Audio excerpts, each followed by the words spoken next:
I guess the first question I'd like to ask is, what solutions did you not have in your life? What what were you looking for, and what was it about what I talk about that resonated with you, and you thought this will give me the solutions I'm looking for? Yeah, that's actually very. I'm glad you asked because to me, there's so many things that now I can see in retrospective. And so, if you ask me, that Gerardo at that time knew that there was a problem, knew that something was off, that I was not living to my full potential, but I couldn't pin what the problem was. So, reading the book was very eye-opening for me because it was giving me the opposite advice of conventional wisdom. Was instead of running away, trying to mask what's wrong, uh, why you just don't dig into what's wrong? And I guess you're so scared of doing that at the time because you realize, oh my God, I don't want to step into that dark room because I don't have any candles with me, any flashlights with me. So I'm not gonna get into that. But then, and that's how you feel at the time. But once you realize that someone might have a candle for you, and that later that candle can become into your own light, um, it is fantastic to see that. To me, now that I am behind that part of that process, is that what I have gained is clarity. Now I know what was wrong. Now I know why I couldn't help myself. And now I have the tools to continue improving my life. So I think that's what I would say about that. How did your life look before, as far as what was going on? Well, that's an excellent question too, because I will say that my life was very unbalanced. In the eyes of the world, I am a successful photographer. I work all the time, but that workaholic behavior lack personal care and personal love, for my health, for my recreation, for all those things. So it doesn't matter if you're successful in one area if other areas of your life are lacking. So, and that's the connection of self-love, and also what conventional wisdom will tell us is like it is a little bit selfish and arrogant to love yourself, when in reality is the opposite. You can only give what you have and from your reserves. So uh, I would say that people knew that I was a loving person, that I am kind, that I was nice, but this lack of boundaries and lack of respect for myself made my life unbalanced.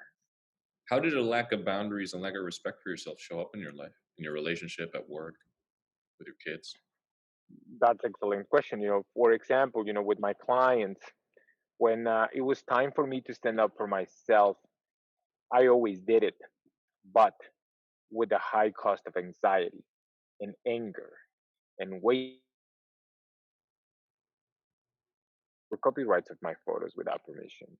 And I will have to stand up for myself and say, like, I'm sorry, this is not, but not without spending 2, 3 hours in anger and how am I going to respond to this client? And that drains you, that drains you. Also, when perhaps this light stuff, and this is something that, let's say a friend tell you, hey Gerardo, let's go have a coffee and let's do that, and perhaps you already plan to go ride your bike, and then you tell your friend, I really want to ride my bike, you say inside of you, but okay, let's do that with the friend because you don't want to say no. So it's not a big deal, there's not a big loss, right? No, there's a big loss because you're saying no to yourself, and then you are somehow those little betrayers to who you truly are and who you truly want to do, make you not respect yourself. So now that you learn how to say no, it becomes so, and it's something beautiful happens. People somehow respect you when you start saying no. They kind of like love that authenticity that comes from you and get to appreciate that when you say no is no, when you say yes is yes, and there is no more energy lost in that resentment that, oh, I should have not gone to have coffee because I could have ride my bike. But and so I will say some of that. And of course in your personal relationship, especially with your spouse or your family or stuff like that, you realize all the things you have not been saying no, and how saying no, it's it's an exercise that you start in the beginning with little stuff because of all the anxiety that give us, but the more you practice it, the more you, it's kind of like a muscle, I will say. So Did you that's know what I that say. was the solution when you found Kenny, or you just knew something was wrong, but you didn't know about boundaries, right? Like what it meant, what it would do in your life. Well, I guess a little bit of everything because, like anybody in this time and era, probably we already have tapped into other types of self help, other people who have put content over here, over there, and you have read books, but you are incapable to integrate all that into one thing. And so, although it's kind of like, think about it, it's a workout for the body, right? So this person is telling me do exercises only with your legs, and the other person is like, no, you need only exercises with your shoulders, and no, the third person is telling me like without core muscles. So all this knowledge without being put together um, is somehow useless, but also is necessary to have it because it was having that dispersed knowledge that when the time I read Kenny's book was like, bam, this guy's how knows how to put the picture, the the missing part of the puzzle together, and I can put the puzzle together, and I knew it was the way because it scared me. By the time I finished the book, or what, I was literally shivering because I knew I was looking for the answer, and I no longer could run away from it, and I knew if I wouldn't do something, I could no longer say, hey, I never had the opportunity. I knew that I had the opportunity, and therefore I needed to choose myself and take that option. What do you mean by looking for the answer? Because, like I mentioned before, you know you're not living to your full potential, but you lack that clarity. So when I read that book, still I didn't have the clarity, but at least I knew there was a map to get there, and that's what encouraged me to follow that part of the map. So are you saying that after reading, there are many great people teaching a lot of great things, and all the other books you read from people who do what I do, they offered certain things that would help certain aspects, but it was just a piece of the puzzle, but it never put the whole process together. And then when you read my book, you're like, wow, this incorporates all that, plus the next step, plus the whole process that they didn't offer. And that's what scared you, because in a way, having all those other pieces allowed not to deal with all of it. And so it's like, oh wow, this is everything, this is really the way out. But now I'm scared because now I know there's an answer, and that means now I guess Correct. you could say I have to choose or I get to choose. Is that kind of what you mean? Yeah, absolutely. Because if you think about it, the yin and yang, or Buddhism will tell you there is nothing wrong or good or bad. There just are. And this society is teaching us all be positive, but they're not teaching you the old principle of Buddhism. It's like nothing is good or bad. They just are. And also, and I will say this, I am a Christian person, and perhaps most of the approach of Christianity is like be good, be too good. But what, I love this thing of love your neighbor like you love yourself. That there are two commandments there: to love your neighbor, but like what we forget is like we love ourselves. And so those principles somehow they're always been there, but they got misinterpreted or lost. And that part of putting all together to me was like I knew for the first time I had the option to go after the knowledge to find my own journey, to discover what I needed to do in order to set myself free. And I guess that's one of the things that I have loved the most is that the truth is not making you dependent. The truth is inside of you. You don't need to you don't need to buy the next book. You don't need to go to the next seminar. It's just like you do this. Then it becomes a joy. The discovery of yourself becomes the joy. And to do it in the groups like we do, Kenny, is fantastic because, as you know, no man is an island. So I get so empowered by me teaching others what I have learned, but I also learn even from the new person that comes to the groups and teaches me. Uh, like I mentioned before, the beauty of this is like a muscle. So being in the groups and stuff is exercising that muscle, uh, because sometimes you forget. You know, your neuropaths and your brain has been wired for so many years to go to that route that it takes time and effort, but it's a joyful journey to discover yourself. And so people ask me all the time, you know, because I lost 100 pounds. People tell me now you're happy, you're running, you're doing all those things. If I'm doing okay, and I always said that now I find certain things that are uncomfortable, or I can find discomfort, but I no longer in pain. I am not longer in that unresolved pain. I am in discomfort momentarily, but I'm no longer in pain. Can I ask, where did that unresolved pain come from for you? Perhaps, you know, from the lack of answers. Think about it this way, you know, we get frustrated when we don't get an answer, and you're looking for your toy. You know, you're 3 years old and you're frustrated because you're looking for your favorite toy. So if you cannot find it, you get scared and you get angry. And so where are the answers for that, you know? And so it's the same thing, you know, when you're an adult and you know you want to live to your full potential, but you cannot find it. It is just, it's first, you know, you might get intrigued. First, you get into the journey. You can face exhaustion of looking. Some people give up looking. Some people don't, you know, but some people are angry, and then there's fear out of that anger, depression, and those cycles will continue. But nobody tells you, hey, there's a dark room in your soul, dude, that you haven't visited, and it's time to open the door. And I will say that. What about also the?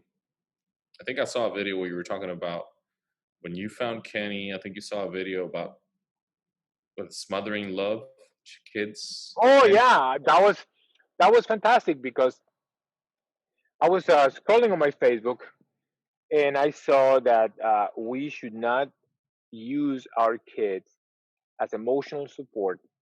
We are their emotional support. And it was very interesting because perhaps the morning before I was having a hard time, and I remember being sad. And of course, you know, my son was a 1 year old. So, but I remember hugging him. But the person who needed the hug was me. And so then when I saw that from Kenny, I said, like, that is exactly what I'm doing.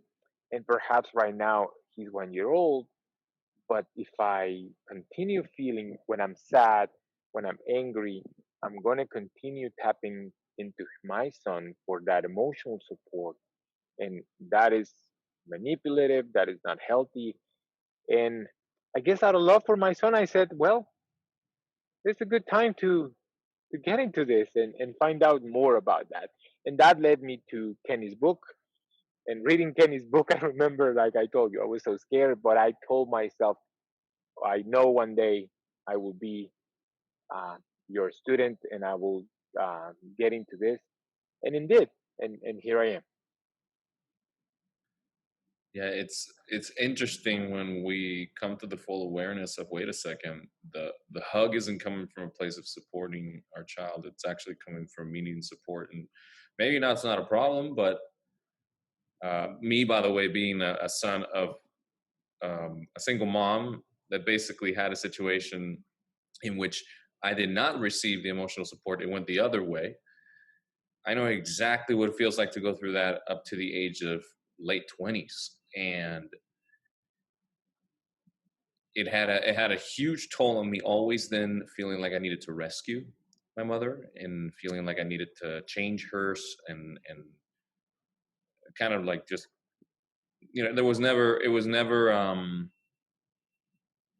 okay for me to ask for that. That's how it turned on me. And It wasn't until I came to the full awareness that I started asking for my needs as an adult.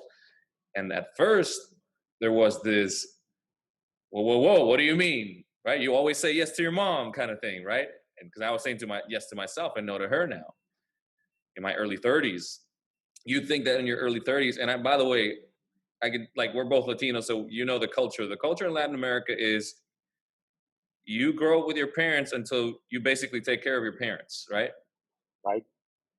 So I feel like, especially like for me, Puerto Rico, I see the whole you can be 30, 40, sometimes even 50 years old, and parents still treat you like a kid.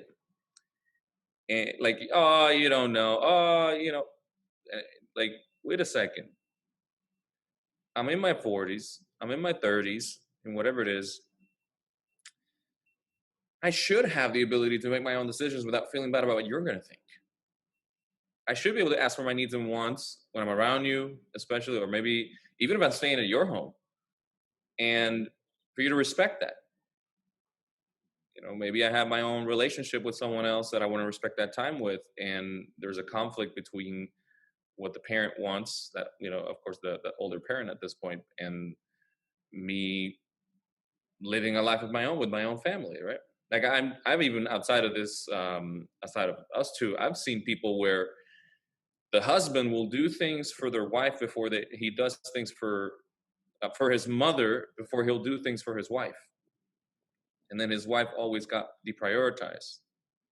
This was actually the dad of one of my ex-girlfriends. So this is one example right there of what could happen as it keeps going through the decades. And it's a beautiful thing that you were able to actually, if you look at it from this perspective, stop that from unfolding in that manner, because you had that self-awareness when your son was very, very young. So you've actually saved them from a lot of hardships, similar to what I would have gone through. You know what I mean? If that, Yeah, it just, absolutely. I would say, my son being born triggered something in me. It was my love for him that triggered defined my love for myself, and understanding that I am going to be his support allowed me to get the capability to become strong. I love it when he sees me putting my exercise clothes and he's like, "Papa, are you gonna go run? Are you gonna exercise?" And he sees me coming back home and he touches my shirt and is like, "Oh, you're wet, Papa. You exercise a lot." And that empowerment that I feel that I am by taking care of myself, I am automatically taking care of him. Because I will say that I do enjoy. It's a funny thing. I enjoy loving myself lately. I was telling Kenny the other day that I finished running in the middle of the night, and I'm listening to my music, and I'm free of this pain. I am in the middle of a divorce, don't get me wrong, and I am feeling discomfort, but I am free of pain. And I'm dancing in the middle of the street, enjoying the music and enjoying myself. Um, so I relate to what you say because perhaps in my case, I grew up in a codependent family with a functional alcoholic as a father, and I was the older brother. So my sense of identity was lost in exchange for you have to surrender your wants and needs uh, for the good of the family. You have yes. to put up with everything you wanted, that you needed, that you want to become or be because your duties to your family, to your sisters, to your mom, to your dad, and I got lost in all that. So I endure so much pain and so much abuse from so many people, the friends and business partners, and because I was like, oh no, I have to sacrifice myself for this identity that I needed to be lost for something greater than me, and that's why I've been loving the process of loving me lately. that Can resonates. I ask you guys a question? Yeah, Hmm. Because this is what stops most people from finding their purpose, and it's one of the missing pieces to personal development that no one wants to talk about. And our childhood, if our life isn't working, it's always our childhood and the parenting we went in. And nobody, not nobody, but most people never want to hear that.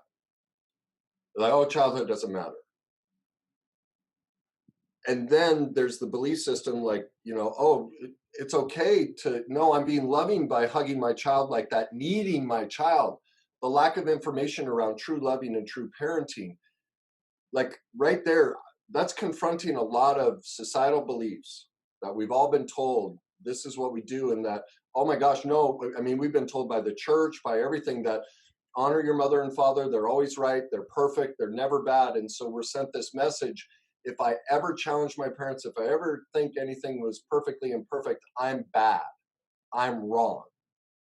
And so the first step in this process, what keeps most people from achieving their life, is they never want to confront that. And if you listen to both your stories, what got you to have the life you wanted was you were willing to challenge the societal belief. And really, what makes my program stand out is it goes to the source. I mean, behavioral science has shown for centuries or decades, between ages of 0 and 3 and 3 to 7, because of the parenting we experience, that's who we become. And then we get to be adults and go, why is my life working? We do all these courses and things, but that never address that. But how did it feel to be confronted with that truth that, wow, there might be things that weren't right? And oh my God, my parents were codependent. Oh my God, this, oh my God, oh, that, oh, there are all these truths that I've been told there, well, let me say it differently. There are all these things I never considered. And that means I'm going to have to challenge that and societal beliefs and everything. That's a big piece to take on. How did you feel when you experienced that truth? And then how did you get yourself to go, you know what? There's something to this. I have to look at it, instead of what most people do of just deny it and run from it. Well, that's a good question, because perhaps that relates to the Latin American country, and part of the culture is that we, although we're joyful people and we're very nice to a certain extent, amicable and empaths, but at the same time, there's an aspect of shame. So it's very common for families to hide their secrets, even more than Americans or any other culture. And even though when those problems are obvious, like a drinking father, or stuff like that. So those are the things that people don't talk about. In my case, I grew up being middle class, and my parents were really hard to put me in a private school. I went to school with millionaires, and it was always this confrontation of seeing that they had a better life than me, but my dad was financially disorganized. My mom never said no to my dad. Always in emergency mode. Uh, they're gonna like cut the electricity for the third time, and we have to pay it on time. And run, run, run, run. Crisis and crisis and crisis. So I was 14 years old, 15 years old, and I start to rebel to that idea. And I guess when I start, one of the things I did was to gain some power out of all that frustration that I was feeling, was to at least be honest with myself. And I started telling my friends and my family, yeah, my dad is a functional alcoholic, my mom is codependent. And I remember feeling shame at first from my family. Oh, don't you say that. Or you know what, they're gonna use that information against you. Like, isn't that obvious that my dad is checked out and you let him do what he wants? And no, this is my truth and I'm gonna owe it. But it comes with a high, at the time you don't know you're doing right, you're being ashamed by your family, your friends get scared because you were brave enough to say this is running my life, and they're not sure if they should acknowledge that with you. uh, so it comes in our cultures, there's a big aspect of shame the minute you address that your family is imperfect.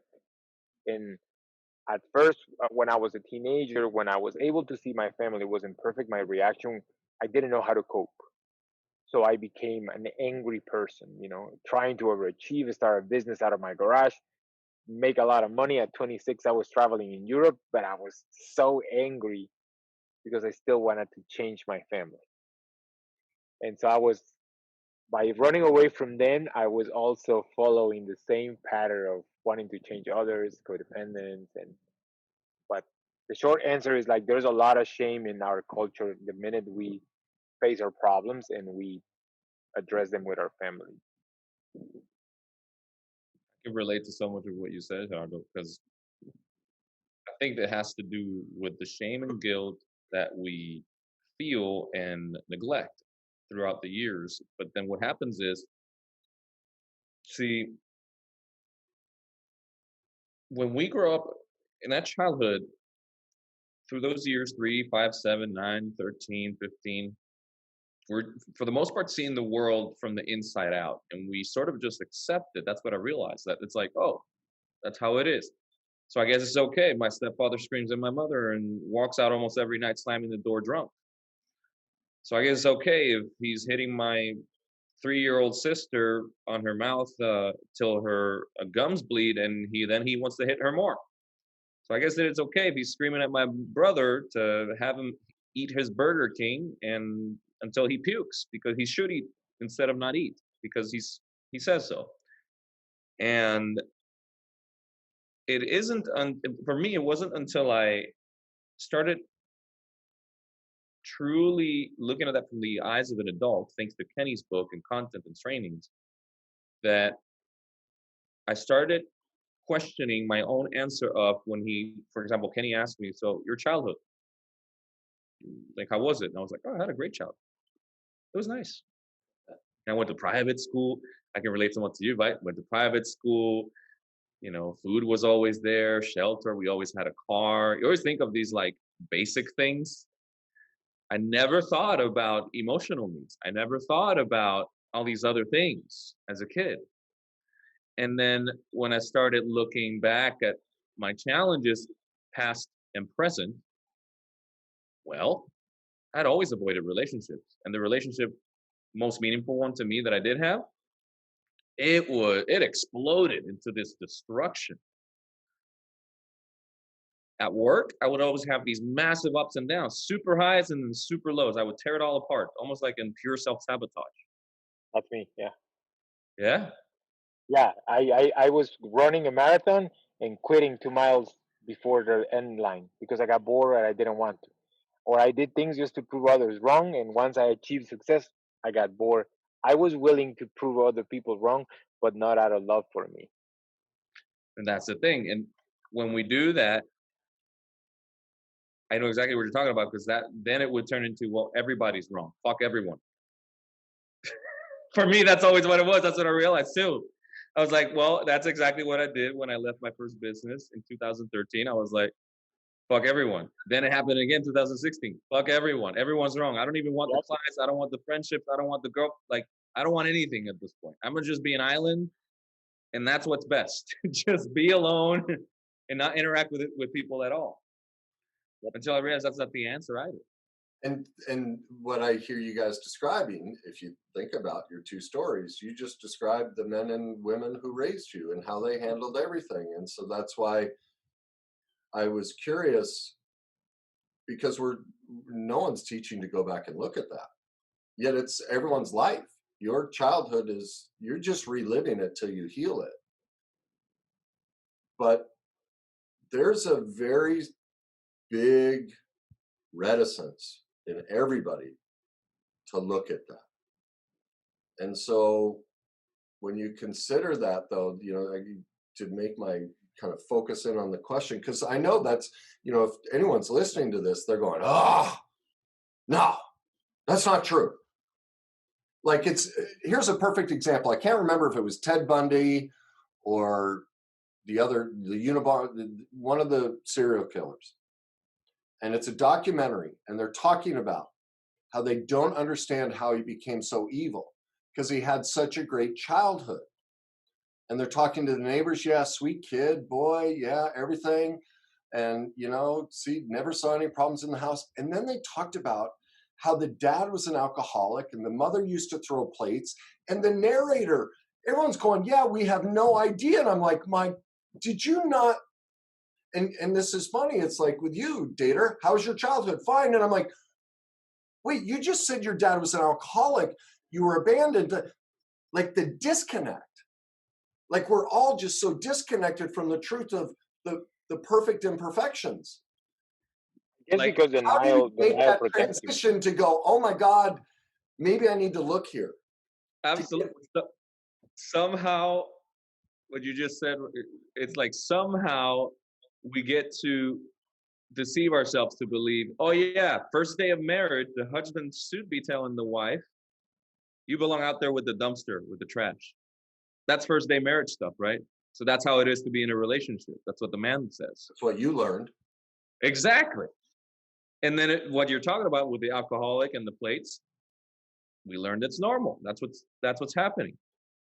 So is it because it's so normal, but then when you hear me talk about it and point it out, how do you get past that denial aspect of, well, that doesn't matter. No, it doesn't affect me. No, it's not a big deal. Like, and Well, all the feelings that come up of, wow, I've got to look at that really, and oh, I don't want to. Like, there's so much in that. How do you cross? I mean, I, my book and everything shows you how, but I'm wondering. it's it's when you finally pay attention to your story, your book, and your what you teach, and you connect it to, wait a second, seeing this now through the eyes of an adult, not a child. How is this now connected to my work and my relationships? yeah.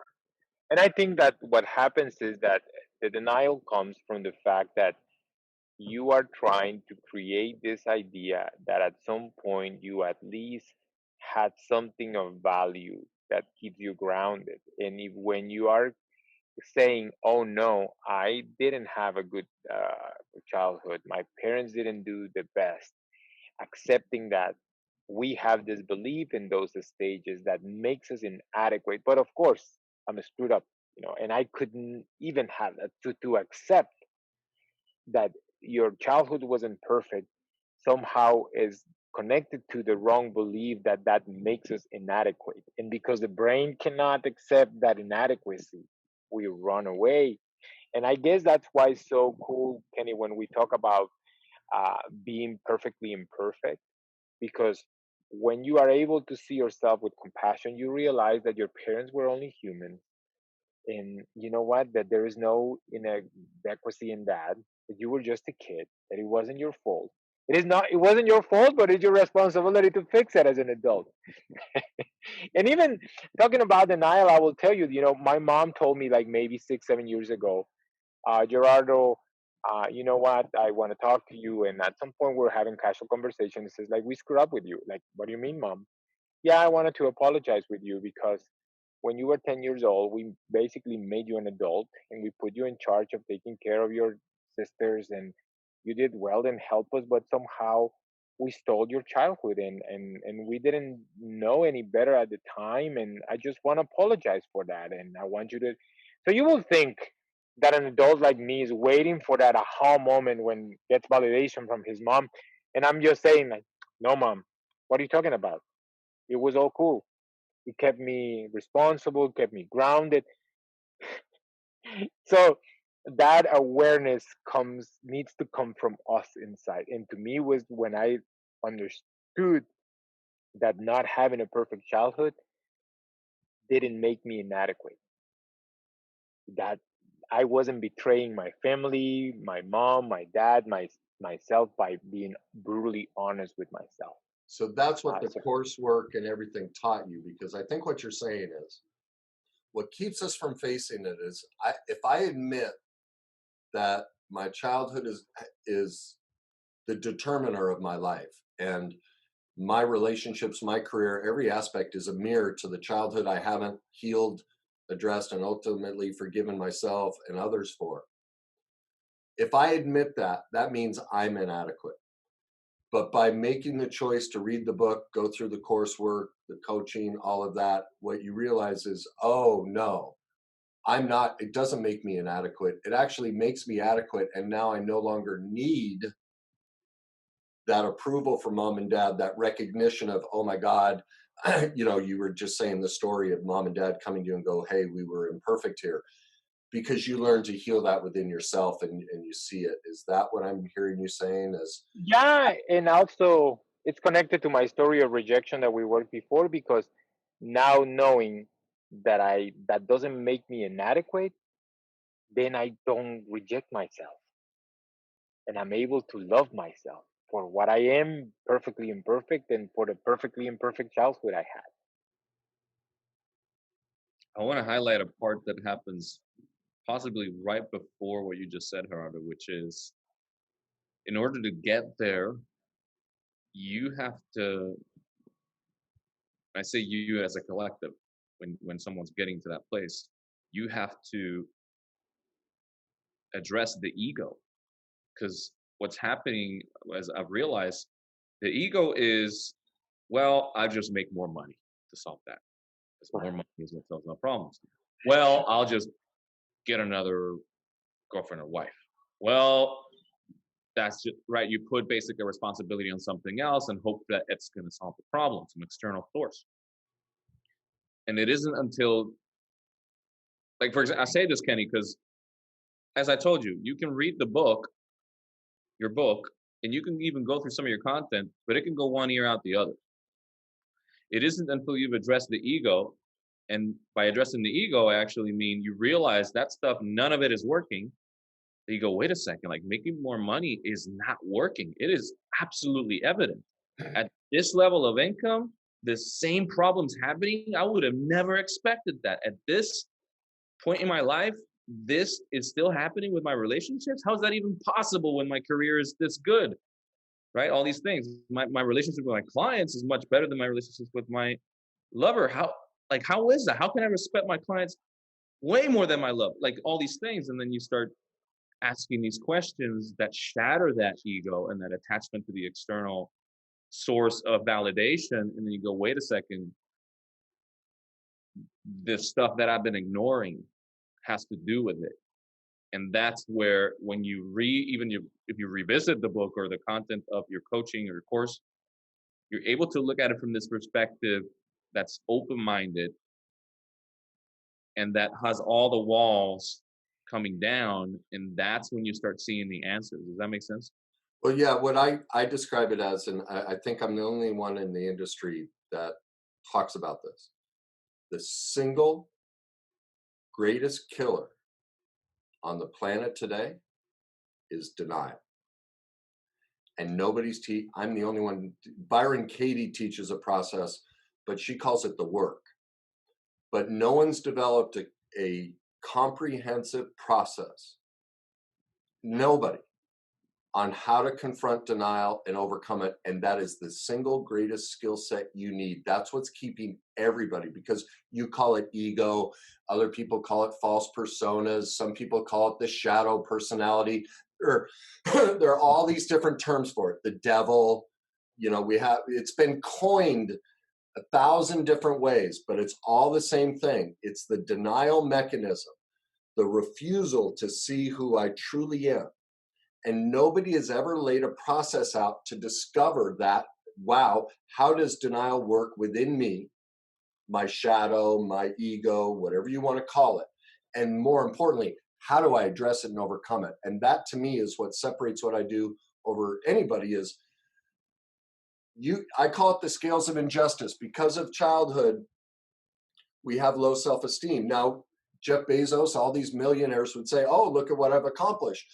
Well, yet look at Warren Buffett, billionaire, yet he has 2 wives. He can't relate. There's discord in his relationships. That's a self-esteem issue. Well, that's denial from his childhood. Well, but do you see what happens? Denial is a lack of truth in our life. So, as you said, I make more money. This should fix it, right? Or I have the trophy wife or whatever. This should fix it. But it doesn't. Well, as we see the truth of, wow, I'm hiding, I'm all these things, what do I get? Self-esteem. Because if I can see and accept these perfect imperfections, all the things we've been told to avoid, but no one's laid that, no one's ever talked about it. No one's ever shown this is what we do. And no one's ever shown us how to tip those scales. And so that's what you're talking about, is how do you confront The ego. And that's why most people come to my content or work with me after following me for 6, 9, 12, 18. I just got a new client yesterday. I met her 3 years ago. She went to several other courses, counselors, everything. And as she said, I wasn't ready for you. I wasn't ready. But I went to all that. I never got the answer. I knew you had it. Denial. Her denial. It took her a long time to face her denial. And she finally, her brand new marriage is dissolving. And the day we met, they were just about to get married, and we're talking about the red flags, but she was in denial. But now she's ready to face it. And that's the killer and Weiss. the separator. Yeah. And I relate to that, not being ready, knowing that you had the answer, but not being ready. And it takes time. Yes, And because that's you why, even contacted me and said, I need your help. And then when I tried to sign you up, you ran away. And then you came back 3 months later and said, okay, let's do this. yeah, because I was in so, and it comes back to also something that you said. I don't know if you said in your book, like, if you're not ready, okay, go ahead and do all the things that you think they're destroying you. Go and accelerate them, because the pain will force you. You decide if it's going to take you 5, 10, or 20 years, but you're going to get exhausted into a point. So that's, in a way, that's kind of true for me, because I was in a lot of pain, but I said, like, wait a minute, why am I going to wait until I get to the end of my rope? I better tackle this when I'm in the half of my rope. And that's how, and that part of that process was to be honest with myself and ask myself, is all this working out for me? Is the answer working more? Looking for all these things, and no, not really. So something's got to give. Is it external or internal? But one of the biggest breakthrough moments I had was that for years I knew that I had to improve my self-esteem. And in some points, I think I did. I did way better than what I was doing in the very beginning, but it was still kind of like a cup of water that has a hole at the bottom, and you keep filling, filling, filling, filling. But boom, the minute I was able to honor my needs and wants, my morals and values, I knew what I wanted. I knew what I needed. I knew what it was important to me. And the minute I was courageous to say, I'm going to stand up for myself, boom, that was an automatic creator of self-esteem, respecting myself, honor myself, love myself. But did you know how to? Because everyone says that. Stand up for yourself. Choose yourself. But did those processes show you how? Because I heard that too, but I never knew how. Like I would read books and they'd say the words. That was my frustration. See, now all my trauma is going to come out. Like, I'm just going to admit it. Like right now, my frustration, what I'm feeling, the frustration I have right now is the frustration of my childhood. Because of who I was and how I saw the world, the second I'd open my mouth as a child, everyone in my family would shut me down. I couldn't speak. That's why I became a professional goalie in hockey, because nobody talks to them. I could relive the same abandonment. Pro golf, even the crowd doesn't talk. Silence. I muzzled myself because I was muzzled as a child. And that's what we'll do, is we get taught this is our role. I can't speak up. And then I read these books. Yeah, stand up for yourself. Well, what's the goddamn process? How do I do it? And so I see all these, I call them, bubblegum catchphrases. Believe in yourself. Has anyone described how to create belief? No, I'm the first one who has. All these things, they're just phrases. And so my frustration is, it was like my dad, I'd show him, Dad, this is a cup of water. No, it's not. No. Wouldn't listen to me. And so the frustration I'm feeling, I'm like, as I read the books, it was the same thing. I'm like, I had this instinct, it's something different. Then I did the research, got the science to back it up. And it's like, oh no, what I talk about isn't an opinion.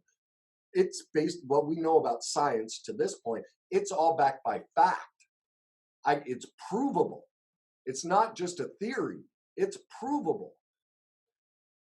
And then I get frustrated because people won't listen to it. Well, why would I be frustrated? I wasn't listened to, and so reading that material, I'm going, but see the awareness that, oh my God, they're not the problem. This is me. This is my childhood. This is my father. They're fine the way they are. But see, now I have a process to navigate that. Whereas before, I was stuck in the powerlessness of, I need you to hear me, because no one had laid out the process for me to overcome it. And so I just wanted to be vulnerable. That, yeah, I would agree. Perhaps that's one of the first things that made what made your book so unique. It was that it wasn't victimizing me, poor me. I, it wasn't uh, enabling my powerlessness or my inequity. It was like telling me, hey, be responsible for who you are, and you have the power to heal this. And I remember that, I remember me addressing the moment of shame that I had with a teacher, and I remember me being angry with the teacher, and I'm no longer, but I understood, that the answers were in me. So it was the first book when I read that they were not patting me in the back saying, okay, like, poor you.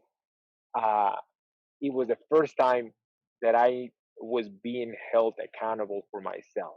And it's like I could no longer run and hide into this victim pattern. I am not a victim. I have responsibility, and I can have the tools to set myself free. And to me, everyone's a victim because no one's given them the tools to turn that victimhood into victory.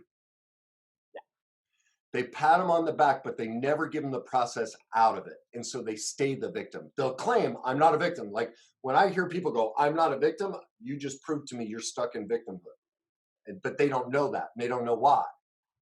And because they keep getting told, but it's the lack of the process. I mean, if you look at my reviews and what people have said, it's like, it's finally the process. It's the full process. So, hey, what? Dude, You what? No. Right now, you guys are my father. I'm screaming at my father. Dad, I figured it out. Look at me, Dad. And it makes it makes all sense. And another important thing for me was to take the time to feel. And that's the great way to go to the answers. Because we have this, oh, the answer is buried deep inside of me, and I have to have this mystical experience to find out what's truly wrong about me, when we're in denial. It is in our face all the time. It's in the things we do and in the conversations we have. And that's what I kind of like, the cool things I like about our meetings is that when you ask people, describe how you feel, and they blurb their own answer just right away. They just haven't learned to hear their denial. And I'm Yeah. coaching them to be the listener, to be their own coach. Because everyone, like, that's someone I run into on the street and tells me about the sandwich they ate. You just told me your childhood trauma. You don't know it because you don't have this information. But once I show you how it works, you're like, oh my God, I picked that sandwich because earlier in the day I got in a fight with my husband. I'm feeling powerless. And so I went to this. I had no idea. Yeah. And so it's just teaching people how to hear how the denial works in us. Yeah. And it comes from feeling, to taking the time not to run away from your feelings, but to heal your feelings. And That's what I also learned, that denial, in a simplified version of it, I've learned, is basically lying to yourself. And basically by lying to yourself, you're just always lying and then going, yeah, I believe that lie.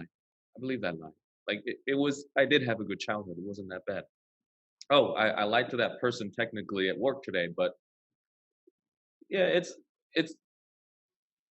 not really a lie because this happened. Or I guess, yeah, I mean, there was no way I couldn't have lied, because so you see, you start basically letting yourself off the hook, and it's like, that's what I realized. That's denial at its best. It's basically where you've demoted responsibility for so long that you've numbed out the feeling of truth of what's right.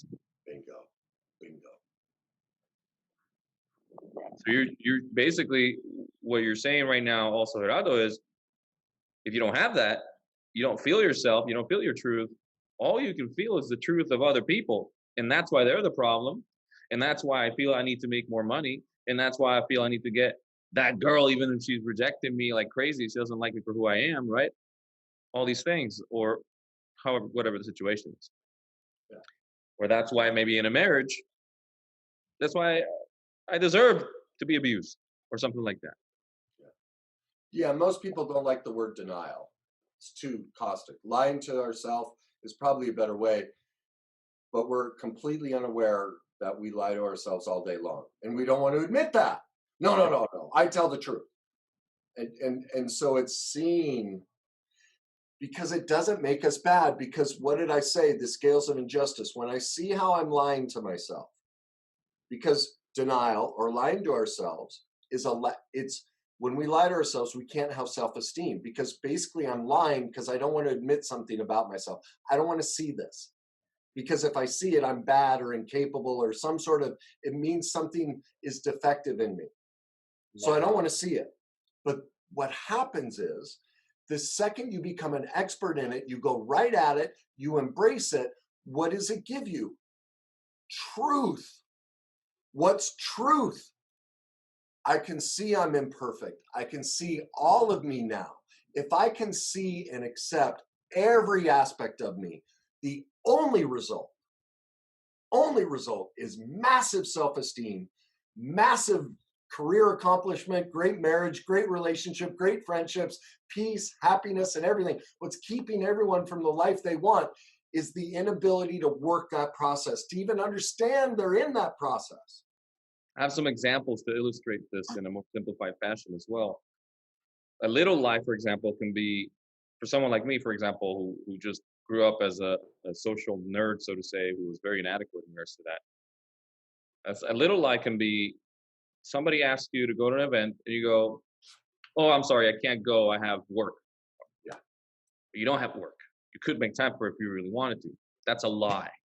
Now you may look at that like, well, that's kind of a white lie. You may have work, you may not, like little thing. But the problem is these little lies start piling up and they get all over your life, relationship, work, family, and then all of a sudden you grow so comfortable with these little lies that they get bigger and bigger and bigger. All of a sudden you're living your whole life is a gigantic lie. And so it goes into your relationship. Your woman abuses you, and then the lie becomes, well, I, I was an asshole last Saturday when I said this, so I guess I should have had that coming, right? That's a lie. No, wait a second. Now I'm making the abuse right because of something that happened on Saturday where I said, so it was my fault. You see what's happening there? So all of a sudden we start molding reality to support our lying, because accepting the truth would be, wait a second, I couldn't stand up for myself. Wait a second, that's the truth. Maybe there's an even deeper truth. Wait a second, during my childhood, I got used to being abused, maybe by my both parents or one parent. And I'm actually repeating that now in the present, and I'm making it okay. Just like I did back in the day. Like I just saw it and I was just like, oh, okay. I guess it's normal for my stepfather to beat my sister like that. So I guess if my wife is beating me, that's normal. It's no big deal. Every life goes on, right? Perfectly said. And this is how I demonstrate that process. One little white lie, the feeling of it. Put a piece of paper on your hand. The second you put it on there, you feel it, but if you hold your hand steady, it goes away. That little white lie, that little denial that, oh, it doesn't matter. Oh, it's okay. I don't want to deal with this right now. Another one. Another one. Another one. But they're added on so slowly that you don't realize you're carrying all this pain that your brain and body has now become accustomed to, because it's little pieces. Your new normal is here. And so you're completely feeling detached. Why isn't my marriage suck? Why can't I make money? Why did I get the career job and I'm making millions and it sucks? because of all of those little pieces of denial, little lies that I couldn't feel. And now they've added up to this big feeling, but no one's taught me how to deal with feelings. No one's ever shown me that it's these little white lies. No one's discussing it. Where the hell do I get an answer to this? And until you have the process to pull out that first lie and the next one and the next one, and then they just start falling. They just wham, and then the freedom comes through, and now the marriage is better, now the money is better, all of it is better. And that's the way out of it. But when I discovered, I realized, my God, no one's talking about this. No one. And that's why we can't get there. The reason why no one's talking about this is because they're not connecting it to how it affects their work life, their love life, what matters to them most. Once they realize, for example, you're a photographer, Gerardo, you've probably gone through scope creep with clients, where some client goes, oh yeah, why don't I get this and that and this and that? And you're like, wait a second, I charge you for this, and now you're getting like 3 services on top of that, and like way more than we agreed to. And you're making me feel like I should give you that. So if you want that, here's the price for it, but that's not what we agreed to. I say that because I've been through the same situation in the past, and I have lied to myself to the point where I go, well, you know what? I should just give them this for free and that for free. And then it becomes 20 things for free to the point where I'm resenting doing that. And then I go, this is a horrible client. Yeah, and need your time to open up opportunities to bigger ones. And perhaps that one of the things that made me the most money was to learn when to say no. So our policy in our office became like, you know what? It really gives us anxiety when there are no clear boundaries what the client is going to get and not get. And sometimes the client pushes, oh, we're in a rush, we just get the ball rolling. No. It is your urgency, not mine. And this is what we're going to do. This is the playground. This is the square. We're going to play all in this box. This is how it works for us. And this is how we can serve you better. And it's like, no. Fine. It's hard to say no and lose the client, but then there's peace. And the peace. And instead of before, we were just working in this gray area. Hopefully the client doesn't hope that this is included. And then I'm going to look like an ass if I say I don't want to do it and it's extra. So perhaps that's one of the, but here's the funny thing. I was doing that in my professional life, but I was not doing that in my personal one. But it helped me to move for, oh, okay. So if this is what I do with the clients, this is what I need to do with my personal stuff, to be very clear and upfront, and that way it doesn't give me anxiety. Why don't we wrap it up with this? What would you say to somebody who's in that stuck place of deciding if they want to choose themselves or not? How do they get over that? How do they say, you know, I need to invest in myself, and I'm going to cross that bridge? What would you say to help them? You just said it, to invest in yourself, because the answer comes from us, from ourselves. And one thing and I will say is that what helped me cross that bridge was the fact that I have read books, I have gone through classes, and I knew I could not put the pieces together. So to me, I was not giving up on myself and said like, okay, this resonates with me. I'm going to invest in myself. I'm going to bet on myself. And even if you ask me, Kenny, even just making that decision, that perhaps that was the first booster I have of love for myself. It's like, no, you need to take care of me. Who's going to stand up for me? Who's going to protect me? Who's going to love me? Me. To go and take care of you, Gerardo, and give that a try. I have nothing to lose but to stay the same. And Albert Einstein used to say, what is the concept of craziness? To repeat the same thing and expect different results. So I said, let's go for something different. And to go from different results, and like I said, no more pain. I have discomfort moments, but I am free of my pain. Oh, thank you. It's been a joy to be a part of your process. And you become it, it's the best way. You want to become an expert at turning your life around, go learn the process and teach it to others. And, in the university, you're now taking on that role, of when you come on, your wisdom helps others and your comments on their posts and all of that. And you, you make the transition from being in the journey to then sharing the journey. Yeah, And I appreciate your heart to share the journey with others, and which is a self-loving process that benefits everybody. So, it's been a joy to be a part of it and watch that unfold. thank you. Yeah. It gives me joy to do it. I'm grateful.